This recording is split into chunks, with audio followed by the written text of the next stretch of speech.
Hey everyone, today we're going to explore the principles of probability sampling, a method where every member of the population has an equal chance of selection. While ideal in many scenarios, probability sampling isn't always practical or feasible. This video will delve into demonstrating its applicability in situations where probability sampling falls short.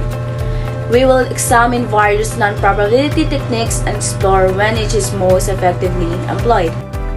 Good day everyone! Today, we will talk about the probability sampling and why it's important in research.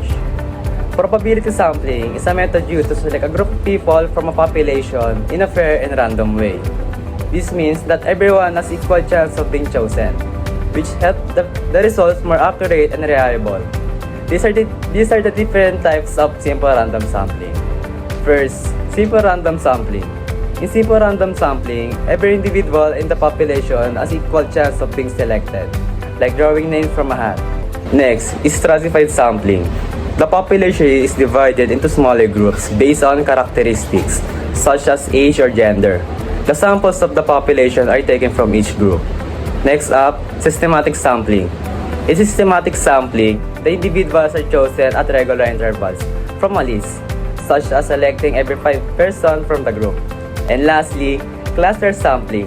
In this sampling method, the population is divided into natural occurring groups, and then a random sample of cluster is selected. There are 2 types of cluster. We have single stage and multi-stage. Now, in this discussion, we will explore how this method works and why they are useful. Let's get started.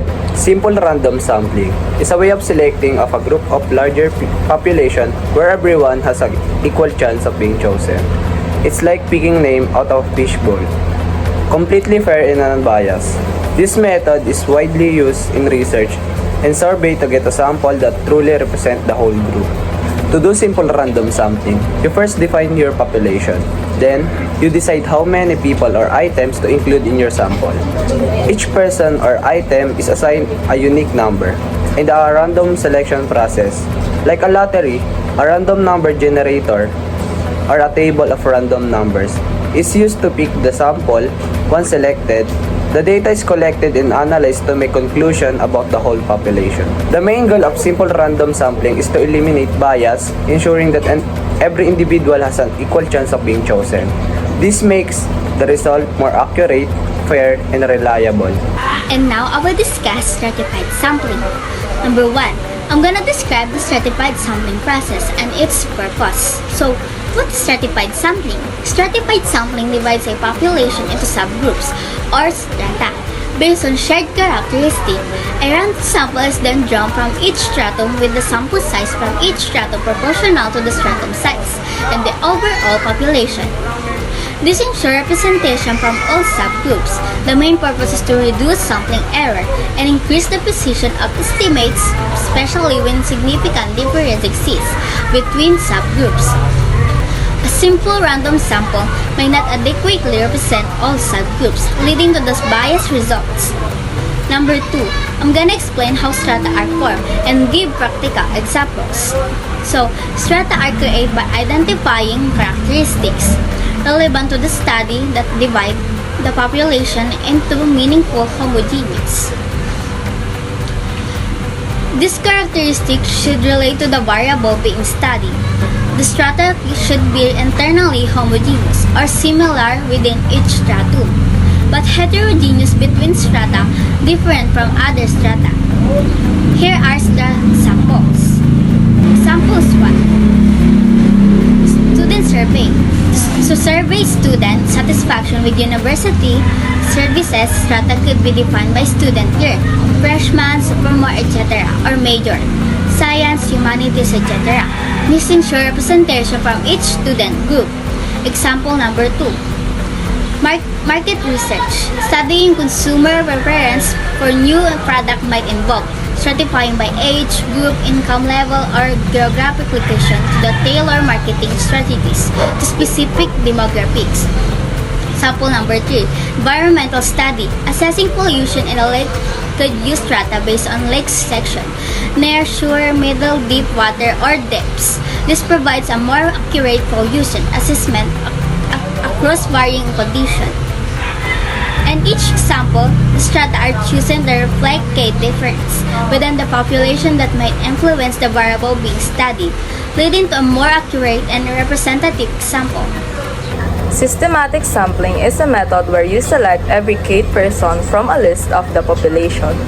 First, you decide how many people you need in your sample, then calculate the interval K by dividing the total population by the sample size. You pick a random starting point, and then from there, you choose every K person.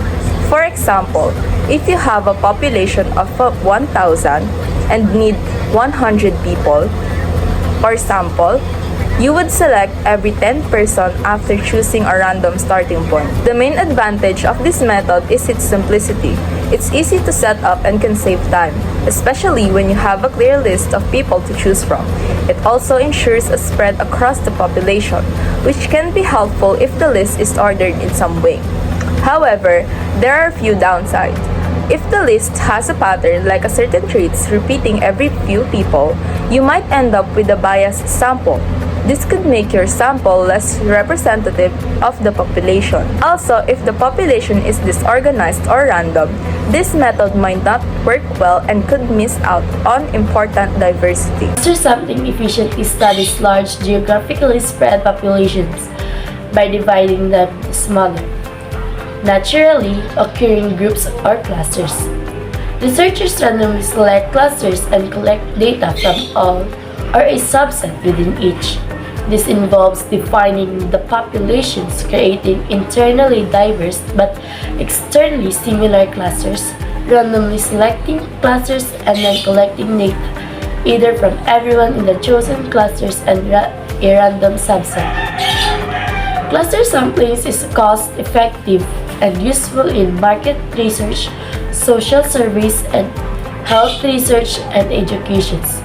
But it can introduce sampling errors if the clusters aren't representative of the whole populations. Cluster sampling groups populations into clusters, randomly selecting some for sampling. It's cost-effective but risk-biased if clusters aren't representative. Stratified sampling divides the populations into subgroups based on characteristics, ensuring each is represented. It's more precise but requires more knowledge and may be less efficient for dispersed populations. Choosing between them depends on research needs and resources. We've discussed probability sampling, where everyone has an equal chance of being selected. However, this isn't always possible. This video introduces non-probability sampling techniques and explains their usefulness in specific situations. Non-probability sampling is a technique where the selection of participants is not based on random chance. Instead, we use specific criteria or strategy to choose our sample. This means that not everyone has an equal chance of being included in the study. We will explore 4 common types of non-probability sampling. First, we have convenience sampling. Convenience sampling is a method of choosing participants for a study based on their easy accessibility and availability. Next, quota sampling. Quota sampling is a way of choosing participants for a study by dividing the population into groups based on specific characteristics like age or gender. Next up is snowball sampling. Snowball sampling is a way of finding people for a study by asking people who are already in the study to suggest other people who might be interested. And finally, we have volunteer sampling. Volunteer sampling is when people choose themselves to be part of a study. Convenience sampling, a non-probability sampling technique commonly used in qualitative based on their accessibility and instant availability when selecting participants, instead of using random or systematic sampling. This method has a useful benefits such as low cost and time efficiency, but convenience sampling are not equal probability and leads to biased selection. It is impossible that your sample will be fully representative of population being studied. This undermines your ability to make generalization from your sample to the population of interest. Example, Researchers are conducting research study for home economics student at Monlemar Development Academy. But researchers doesn't have a list of all home economics students, names and sessions. Therefore, researchers cannot use probability samplings and decide to use a convenience sampling. The researchers will just approach a home economics student and ask them to the participant of research study. Volunteer sampling is a non-probability sampling method where participants self-selected to be part of a study.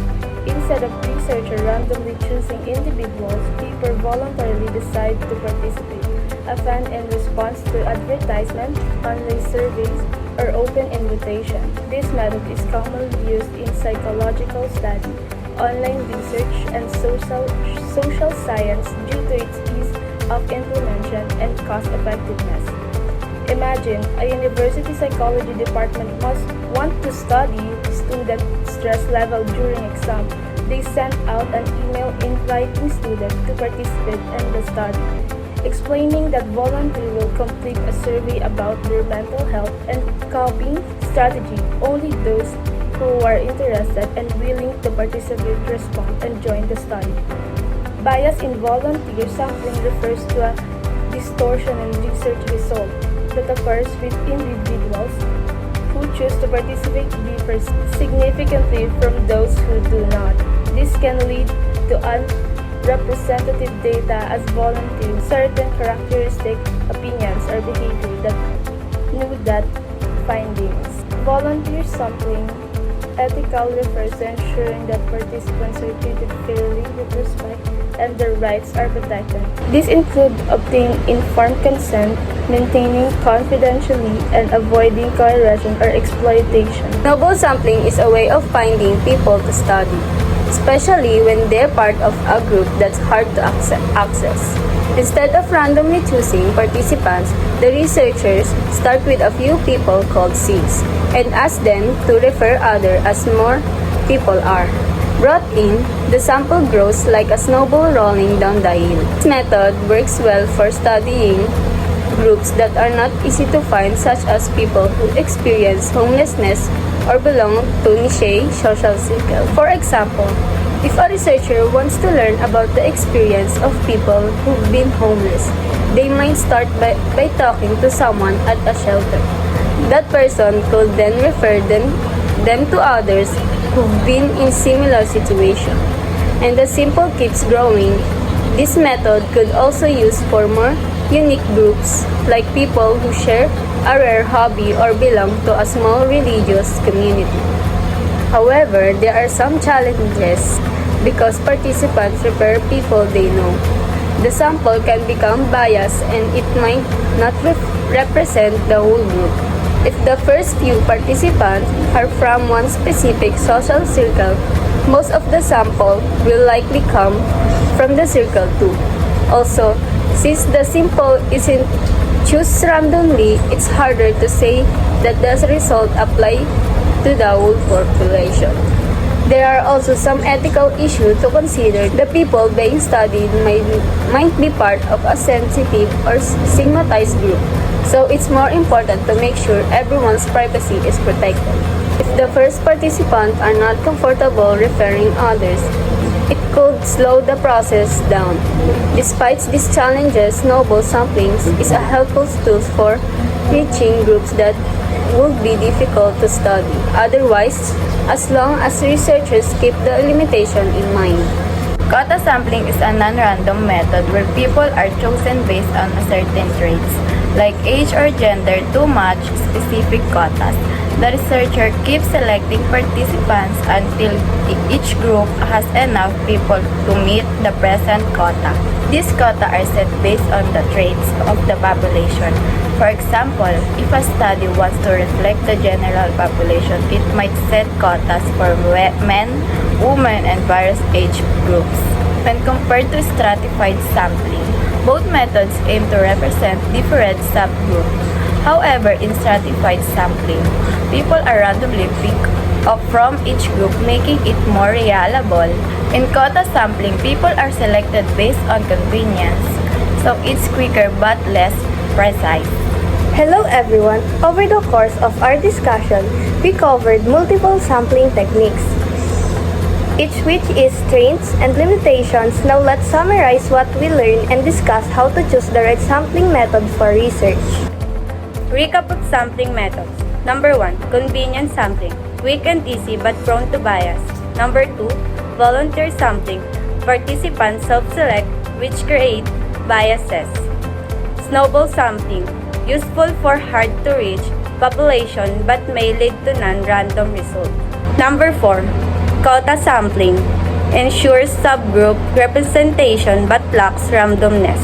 5. Simple random sampling. Every individual has an equal chance, ensuring fairness. 6. Stratified sampling divides the population into groups for better representation. 7.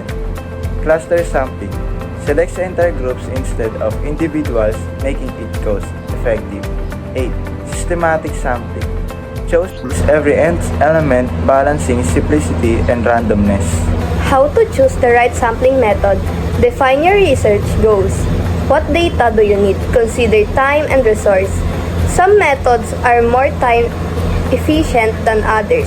Assess bias and ethics. Ensure your sampling method is fair and ethical. Thank you all for listening. I encourage you to apply this sampling technique in research and always strive for accuracy and fairness in data collection.